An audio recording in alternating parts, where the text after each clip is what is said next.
Dark Souls is often remembered for its monsters, for its towering demons, cursed knights, and forgotten gods.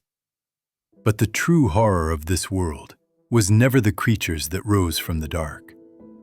It was the people who believed they were doing the right thing. In the Undead Settlement, fear became faith, punishment became purification, and suffering was treated not as tragedy, but as necessity. The cursed were not saved.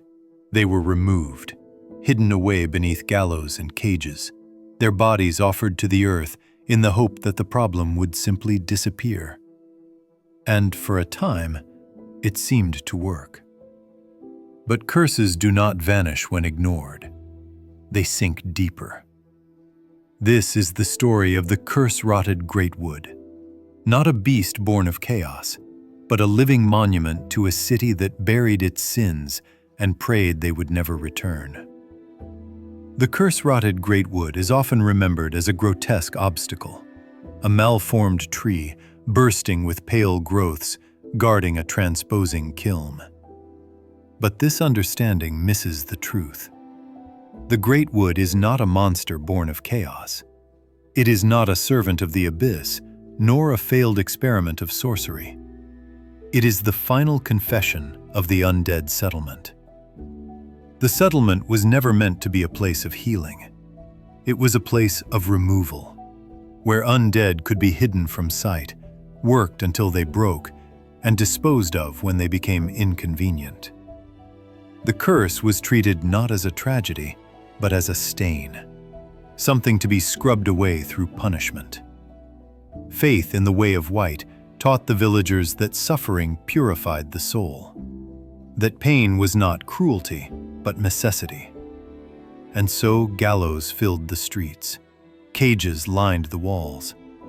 Undead were burned, drowned, and mutilated, not to save them, but to reassure the living that order still existed. But the curse does not vanish when the body is destroyed.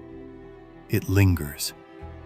Unable to rid themselves of it, the villagers turned to ritual. Cursed bodies were bound and dragged to a single place, a towering ancient tree standing at the heart of their misery.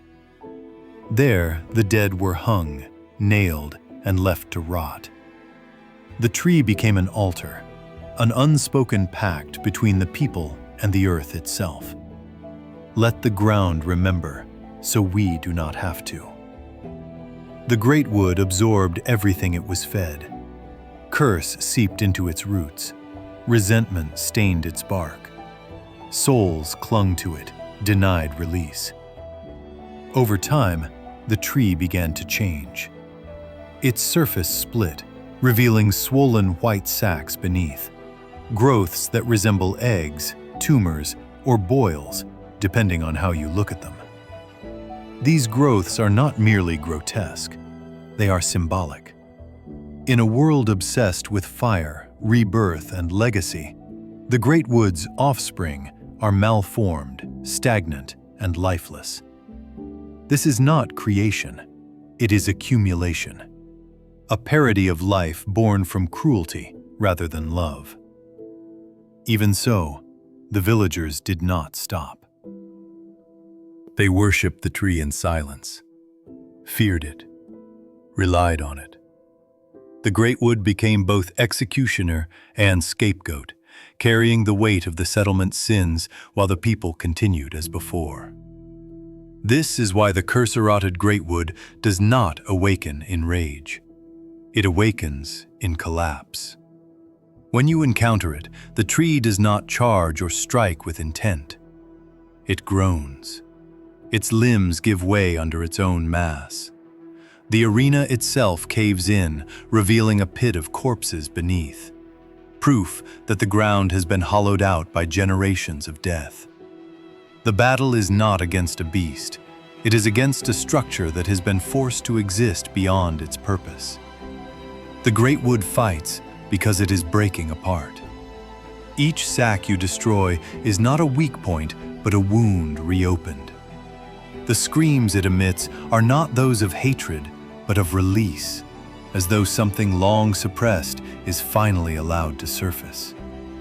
And then, in its final moments, something remarkable happens. The curse does not lash out. It fades. The souls bound to the Greatwood are freed. The tree, once forced to bear the burden of an entire settlement's cruelty, is finally allowed to fall. And in its place, you claim the transposing kiln, a tool that allows the reshaping of souls, not their disposal. This is no coincidence. Where the villagers sought to erase sin, the chosen undead learns to confront it. The Curserotted Greatwood stands as a mirror to the Undead Settlement itself, a reminder that systems built on suffering will eventually collapse under their own weight. That curses ignored do not disappear, they grow roots.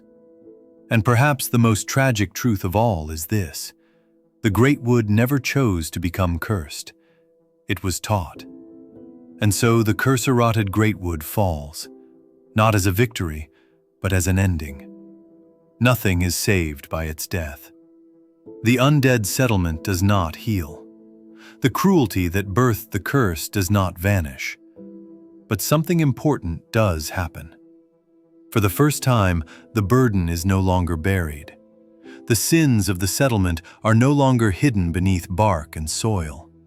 They are confronted, acknowledged, and released. Dark Souls has never been about slaying evil. It has always been about witnessing consequence. The Curserotted Greatwood was never the monster of the Undead Settlement. It was its confession, a monument to fear, faith twisted into punishment, and a society that chose convenience over compassion. And as we leave its broken remains behind, the question lingers: how many other horrors in this world were not born, but taught?